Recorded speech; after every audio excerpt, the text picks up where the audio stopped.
So that's one possibility of Golus.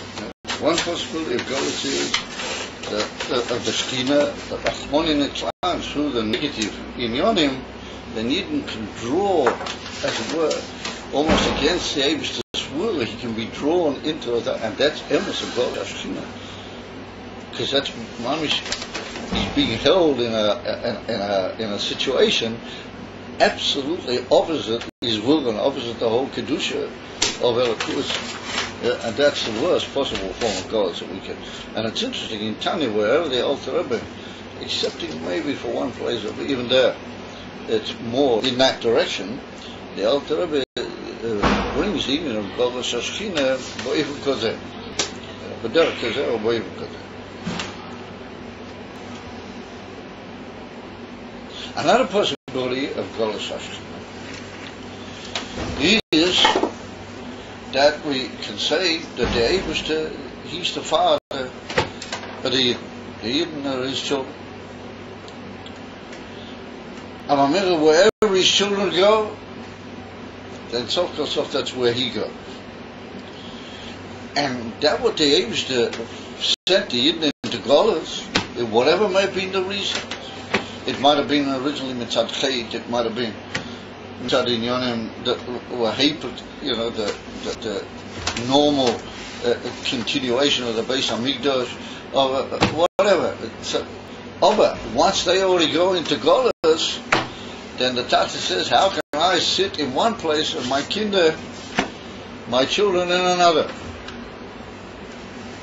At a fire, he says, no matter what might be the reasons that was brought about, and no matter what might be my situation, that I'll be in Golus, mitzad the fact that these are negative things, nonetheless, I'm going there because that's where my children are. On the contrary, that in the Golus Shekhinah is almost like an expression of the unbelievable Maila of Yidden, that the Eibishter can't possibly allow himself to be without his Yidden. And if there is Amin Matzav, then he's there also. And Ki'ilu, he's there in a way of saying, if they're here, then I'm here. And if there's coming a moment when they're going out, I'm going out with them together. So that might be his decision of a so. He's with them together, and it's going to be the same moment for both of them. Now it's an amazing thing that the people bring down the Marim Akimis and so on.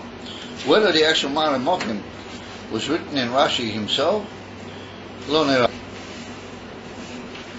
Of the people who write down Marim Akimis in some editions of Rashi, they write Marim Akimis, but in the original Rashi, I don't think there was written a Marim Mokim. They bring down a Gemara Masechta Megillah. Now it's you always have a cloud that wherever you look into something a little bit carefully, and you see it's brought down. Yeah, you see it's brought down a Gemara. Then you look up the Gemara. It's always very, very informative, and it helps you understand, what they call in Yiddish the Arumana Arum. The round of the whole thing. You get the general picture. So here, if we said at Rashi when he said that the Eibush together with the Yidden was Man Galuso, if Rashi really meant this Gemara, even though he doesn't write in the original text, he didn't write any Gemara. But if this is the Gemara that he meant, then this is bull.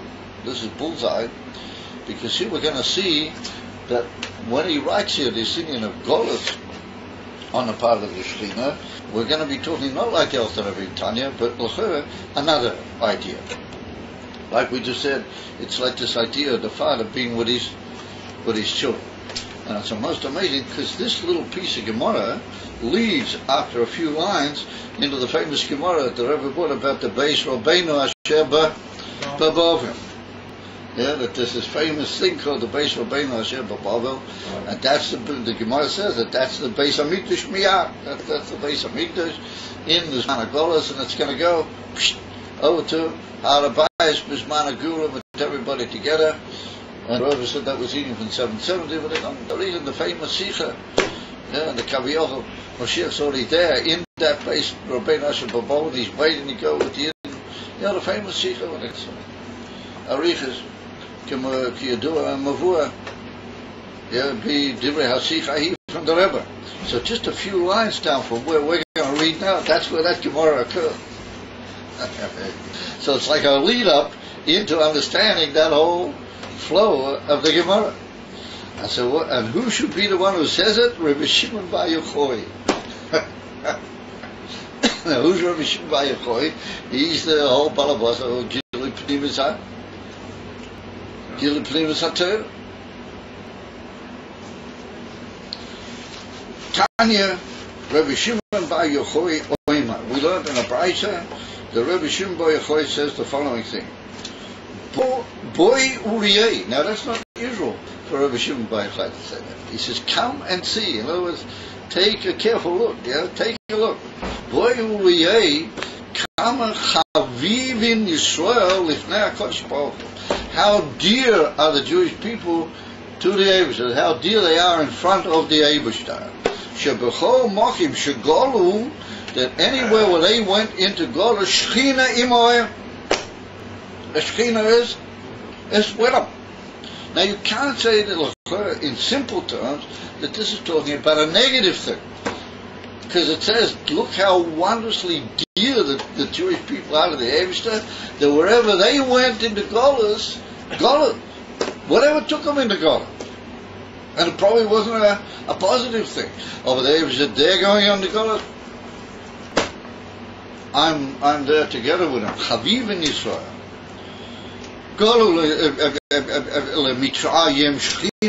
When they first went into the first dollars in Mitzrayim, the Eibishter with him. Shenema, hanigloi nigleisi lebeis avicha b'yesem b'Mitzrayim.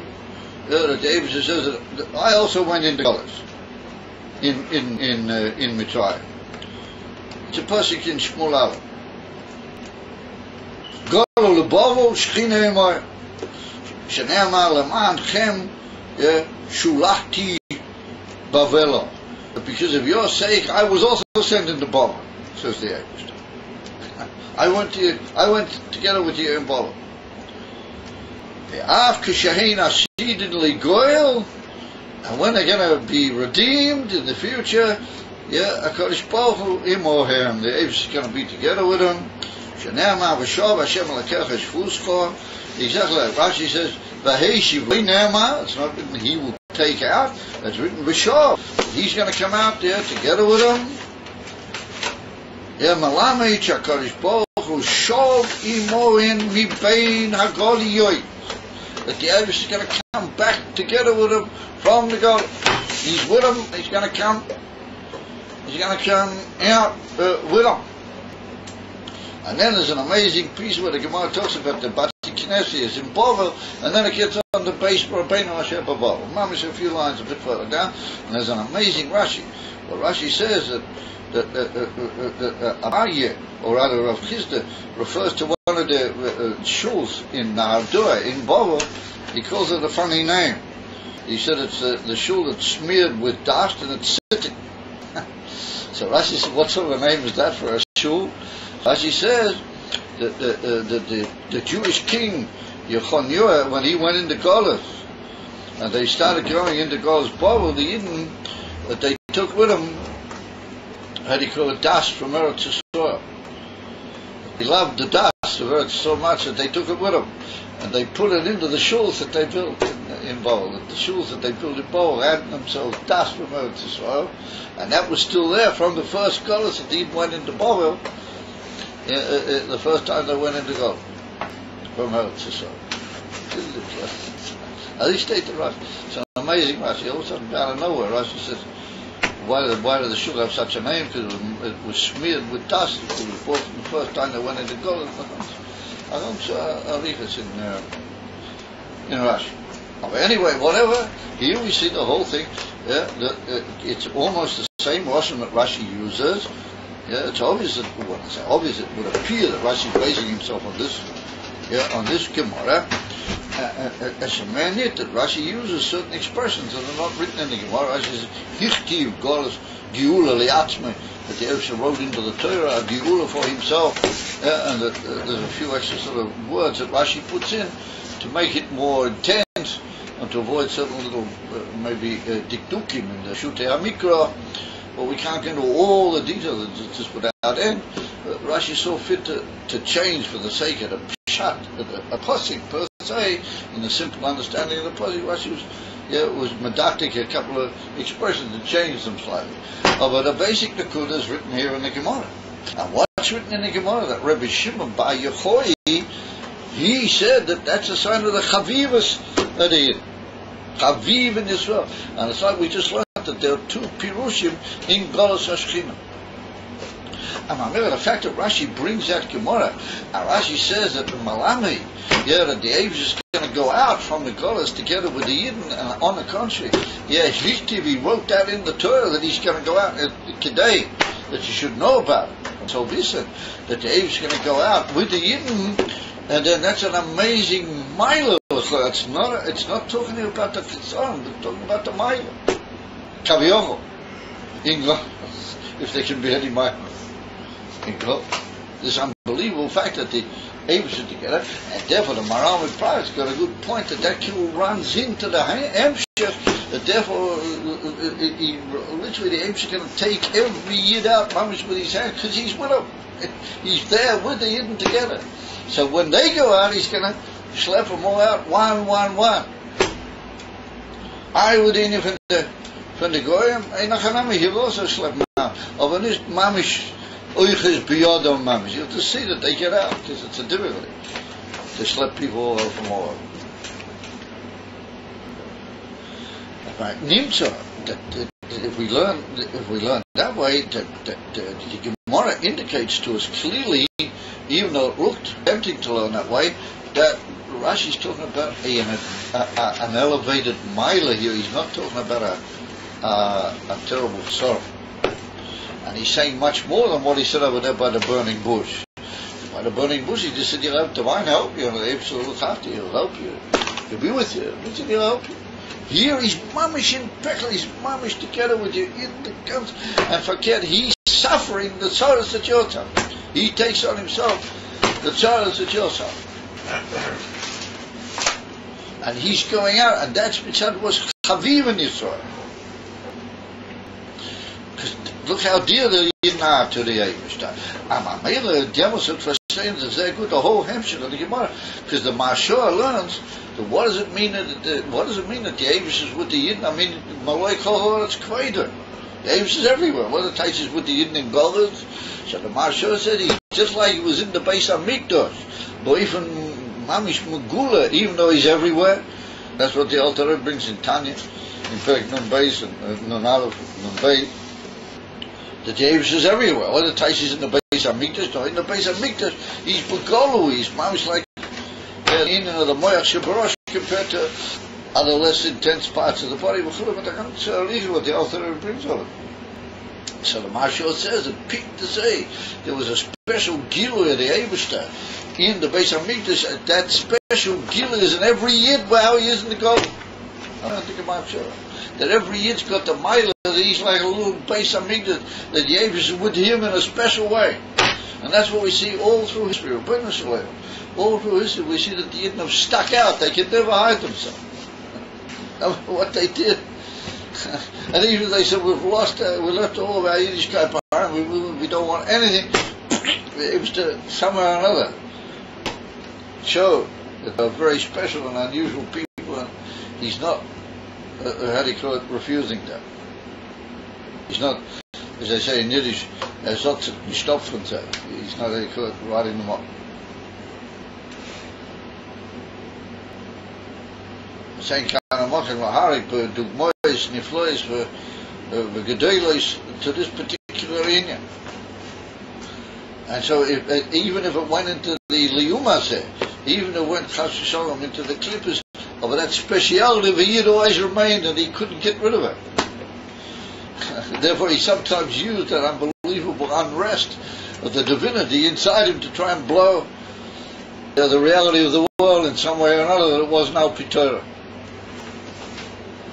And therefore, one of the leaders of Russian communism was a Yid, Trotsky. They tried to blow up the Matthias of the world and make something else, because he can't rest with a Matthias Kamoishahu. Because the divinity inside him eats it up. And even if the Eibster wouldn't leave him alone. Halachas kama v'kama are those that they try to recognize the Eibster and they try to have a kesher with him. So then the Eibster dwells with them mamish, and the Eibster, the Kaviochel, is in the Tzoros of the Golas mit Chaviv in Yisrael, with the dearness of his kingdom.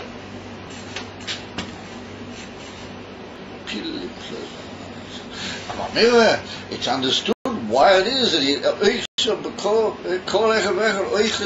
to take him out. That's the Tzaita Pshat. And therefore the Rebbe said that in that sequel that I mentioned before, the Rebbe Melech HaMashiach, the Rebbe said that what's the difference of Kol? It's all Hashgacha from the Eibster. If he takes the Yidden out of Goz, he takes B'nai Amoin, or he takes B'nai Mitzrayim. It's all the same thing. So the Rebbe said no. The difference is that when the Eibster takes Yidden out, then it's Hashgacha Proti is Begolu. Everything is Hashgacha Proti. Everything that happens is Hashgacha Proti.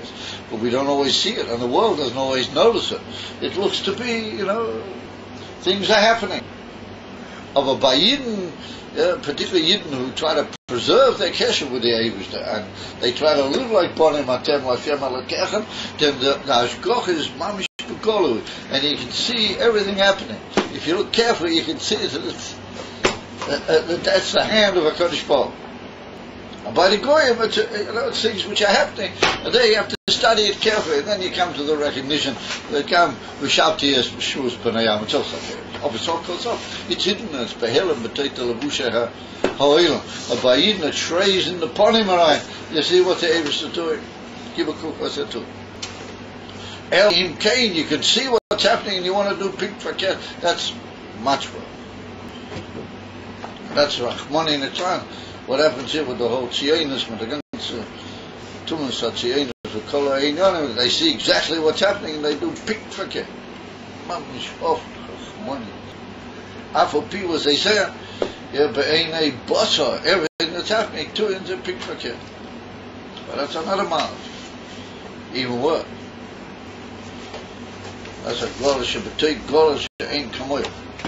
Of all upon him, we see that the Eibster is ready, and he says, I'm going out of the Golas with my Yidden zusammen. And so if he's taking every Yid out, then what happens if he takes every Yid out? He's already gone out with that Yid. Does he come back to Eibster? He goes in and out, back and everything. Maybe that's the shot. The Rebbe says, a famous beer, on that also, the Rebbe Melech HaMashiach, but there's like two different madrigas. There's Elakus, how he is going to get the Klolis as well, the Klolis Ashkina, and then there's detailed Inyonim, B'tzimtzumim, B'negeh le'inyan Masuyam, that the Eibster Kivu Matzamter. Those details get less as each detail takes. But the Klolis Ashkina and the whole Inyan, he remains in Golos until the last Yid goes out. And it's only when all of them go out, there was the Klolis, the Etzem Ashkina, he goes out. That's like the famous story that the Rebbe once said to one of the people who said, why don't you come to Eretz Yisrael? That's the big place where everything's happening. You're the general, you're the leader of the peoples, and so on and so forth. Why don't you come to Eretz Yisrael? So the Rebbe said, wait a minute, there's another marshal. He said, when a big ship is sinking, who leaves the ship alive? The captain. So the Rebbe said, the whole Golos is a big ship of sinking Yidden. And he said, if I'm the captain, then I have to stay till I've got to do everything I can to see that everybody be saved on the ship, and then I'll leave the ship. That's what the Rebbe said. And that's the same thing here. Those are the pshat. There's the Etzema Shechina, the Etzema Elakus, and then there's all the different pratim, but it's not finished until all the pratim are looked after. Then the Kloas Shechina will also. Piliploy. That everything that Rebbe said is all reckoned with pshat, with beremes, with bedrush, with besay. Everything he said has all madrigas in it. Even if he just seemed to be saying it almost, as you might say, what's the expression? When you say something, what's the word? Spontaneous. But there's no spontaneity by the Emes of Melech HaMashiach. Everything he said as pshat, remez, drush, and say it immediately on the spot.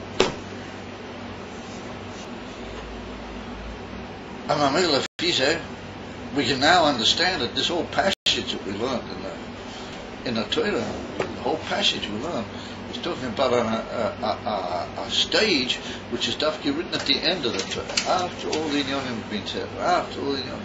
And you've been pushed out there in the Golas, but we're talking about the last moment.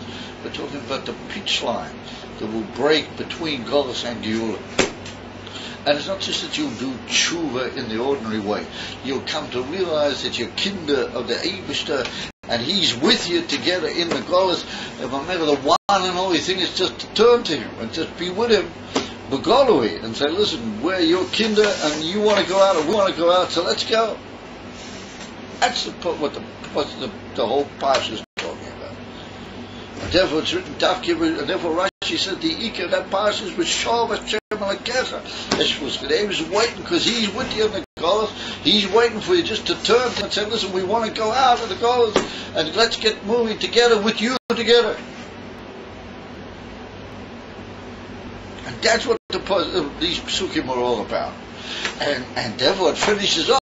Umol Hashem Alakeches Levavcha. The Eibishter, Ayah said, listen, I got to tell all sorts of crazy things with the Golas that are still sticking into my mind and my heart, and what they're doing. And so the Eibishter said, He'll look after that. Umol Hashem Alakeches Levavcha. He'll clean it all out, the last little traces. He'll do it. And therefore the Alter Rebbe in Geras HaKodesh, in Simon Dalet, he says that that's the milah which is no milah lamata, that there's a special milah.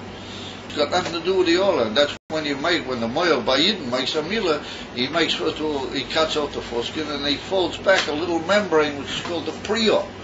He reveals the Atorah on the day where he removes a small membrane, and that's called the prior. That's very, very difficult in Ruchnias to do on your own. It's very, very difficult to get rid of that last little hole in Elam HaShem. So therefore the Eibishter promises that He'll do that for you. Umol Hashem Alakeches. He'll do it. Levavcha, without the olah. A little delicate thing that still might be left, He'll do it for you. And the Alter Rebbe writes in that thing that the people say by the prison, the fathers say this little mimer from Torah. Usually nowadays by a bris.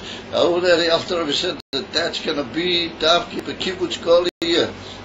And he brings this pasuk Yishol B'Shem, and he said Davki at that point, when the moment of Moshiach, there's going to be Umol Hashem Alakeches Levavcha.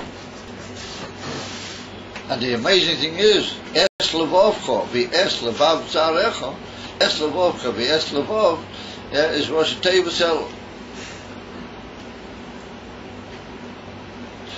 Elul is the time that you can get up this high. You can say to the Eibishter, listen, you're a melech and you're besoder, and we're your faithful servants, and we're all in the soder. Let's get cracking and go into the capital city. Let's go back. I can bring you proof that that's an emes of shalom ve'en kana mochen pist. It's late, and my health's not the best. It's v'chuli. But I could indicate to you that that's a pure Shamiti in that whole understanding of that motion. It's still, we're saying today, we're all now together in the field, let's go back into the city. That's the pshat. Let's get this Mila Amiti is finished with, and we're all back into the city. So just to show you that it's like that, comes again the Ramban. And the Ramban, well, he's one of the great Rishonim. And the Ramban says of Pirush, what does it mean? Umol Hashem Alakeches Levavcha. What does that mean? So he said, what's the difference between Adam and Rishon, how he was before the Chait, and us? He said, what's the difference? He said, Adam and Rishon, before he sinned, he was dovuk in the Eibishter, and everything he did was only like a divine thing. It was a good and emes and good tzach. Everything he did, because he was just mamish one thing with the Eibishter, and the Eibishter guided him and led him, and everything he did. The one thing that blew everything was this idea of mipnei chatoin. Adam HaRishon got himself mixed up with the clippers by doing something hateful, and Hashem even was very hard to understand how he got as involved. And so that brought in this mixture of the other side into our beings. However, when there'll be the Gula Shlema, and the Abish will take us out there, and all he wants is now, and that's what the Rebbe said, the Ika Veda now at the end of the whole story is just to say we want Moshe now. Just to say we want to get out of the whole thing. We're with you together, we'll go together with you. Das ist die Ika. Then says the Ramban, what does it mean that the Abish will circumcise your heart? Not the foreskin of your heart, he'll circumcise your very heart. The Ramban says that he'll take you back to be like Oliver Rishon. That you'll lose all the Eitzah for the Dvarim Gashmiyim, and you'll just use the Dvarim Gashmiyim as part of the Eibishter, part of the service of the Eibishter. And you'll just be a human being that was meant right from the very beginning. But Tchilas Abriya, how you were really meant to be. Those are the Pshat of Mol Hashem Alakechas Levavcha. And you want to have a time for Dvarim Gashmiyim. You'll just do the Dvarim Gashmiyim Mitzad Shesehu Rotzana Hashem Mamera Zetzayin Rotza HaKadosh Baruch Hu Li Yesh Lo Dira B'Tach Tvarim Davki. They state in the Ramban. That's the completion of the whole picture. So that's what we're holding right now, guys. We're holding right at the end of the goal. So that's what this little section in the Torah is talking about, the last pitch, like we said at the beginning of the time. And so all you got to do is just turn to the Eibishter, and he's ready. The Eibishter wants to get out. He's in the same pekel, and he's suffering also. You never ask yourself the question, what is he needed for? What does the Eibishter need to keep suffering? All he wants is we should just turn to him and say, we want Moshiach now, we want to get out of it. And that's enough. Why? Because there's a certain chavivus here, which is like children to a father. That's what Rabbi Shimon Yochai said, chaviv. We're talking about there's a certain dearness, that if you'll turn mitzvah that dearness to the Eibishter, he can't and will not refuse. That's the Rebbe. What the Rebbe tried to teach everybody, tried to shrei, to get into our heads, say we want Moshiach now. Even to the point where the Rebbe said that when you meet a person, even before you talk about the whole Yiddishkeit and all sorts of things, say to them right from the beginning, we want Moshiach now. First, doesn't even know about Yiddishkeit. First thing you say to him, we want Moshiach now. No, you did. You say to him about Yiddishkeit. The Rebbe said, maybe a few generations ago that wasn't the Seder, but now it's the Seder. Because we're holding by this moment, which is written here. The Abish just wants you to turn to him and say, listen here, we want to get out of it. We want to be with you in the way it's really meant to be. So let's get going together, finish this whole thing up. The Abish will hear that. Drop. Amir. Thank you. That's what this is the most amazing Rashi. And Rashi also hints that the Goyim will also be satisfied. It'll be good for the Goyim also. They'll also get out of their mess up. They're also goals. So the Abish won't look after them with all the unbelievable Ashkal projects he will yet, but he'll also look after them. Of course he will.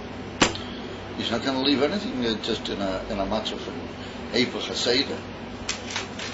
The Bnei Yamin, they weren't such good people, and they can't take care of it from Bnei Yamin. The Eibush will look after. He'll also take care of that, and the world will be a Masudadik, a wonderful place of Gilal Kus. Amen Kain Yehi. Amen Kain Yehi Rotan. That's his passage. And that's why Rashi hits in the middle of the whole passage, this whole thing.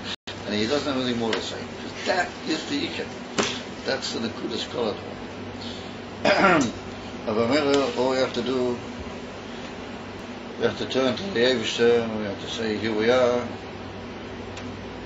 I wish to go to a few little, creeks and Tivus left and all sorts of Narishkat left. You'll know how to fix them up. What do you really want about? This is sure. I'll make it like other words. The main thing is just let's get cracking. And all you're going to do is turn to the Rebbe and say, Yechiel Melech HaMashiach. Amen. Kain Yehi. Okay, guys, so have a good Shabbos. And the Eibush Hochen, we should all be with the Rebbe, with the Eibush in the Beis HaMikdash. by Shabbos. I mean, it's a long time. Rabbi Mordechai Eliyahu was in Miami for the Gimel Tammuz. Huh? Rabbi Mordechai Eliyahu. He was a chief rabbi. Yeah. So he said that one time he was by the Rebbe and he asked the Rebbe, "Why don't you come to Israel?" Yeah, that's true. So the Rebbe. Oh, you heard the story? Yeah, no, go on. Yeah. So I mean, this is the way I heard it. I wasn't there, but they told me that Rebbe goes to him, when you come to your house, how many steps do you have before you come in? So Mordechai, he's like, I don't know. The Rebbe says there's 5 steps and there's a little bit of space and then there's like another 6 more steps. So he's like, okay. He goes back home, and when he goes back home, he gets there, he's like, wait, 1, 2, 3, 4, 5, a little bit of space, 1, 2, 3, 4, 5, 6. So then now he understood what the Rebbe meant. Like the Rebbe, he's there in Israel. He knows how many steps you have in your house. He doesn't need to be there to really do. You should realize, when I was in Yechidus, I mean, that's even more. But when I had a Yechidus, one of my Yechidus with the Rebbe, the Rebbe told me that I should go to a certain place outside Bnei Brak and ask about a certain thing. And the Rebbe said, it's very close to your house. The Rebbe said, you live in Bnei Brak. The Rebbe said, it's just a couple of kilometers away, It's a bus ride. I mean, that means I must have known the whole geography tremendously intimately to know that this place is just.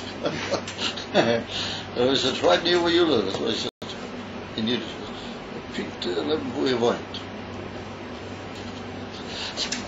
All right, I mean, I can understand that. He knows that. Tikva, so it's not all that far from. To describe it that way. And then there was another time when. The Rebbe wanted my wife should come in to give a lesson to the wives of our Talmidim here in the class. She did it for years. In recent years, she stopped. Also, I can't remember exactly why, but so many things happened. Anyway, she doesn't do it anymore. But the Rebbe said that he wanted she should continue coming, and the Rebbe said, well, how's she going to get from Bnei Brak to Kwachabad? So we said, it's close, it's not far. It's just a relatively short journey by car. So it won't cost very much a taxi. They said to me, it won't cost a taxi very much. So let the ladies, every week when she gives the shiur, the ladies will put together and they'll pay the taxi. So the ladies will put together and they'll pay the taxi, because the taxi's not very much, it's only just a few kilometers.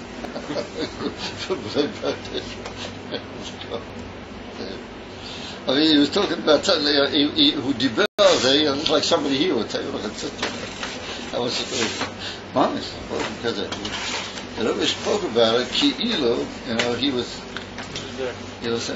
And here's another very amazing example. I must admit, I heard quite a few of the dialogues of Rabbi Mordechai Eliyahu with the Rebbe, but that one I didn't hear. Okay. For Gimel Tammuz, he was in the Shul of Bell Harbor, like the Chabad of Bell Harbor. He went there for Gimel Tammuz to do it for bringing.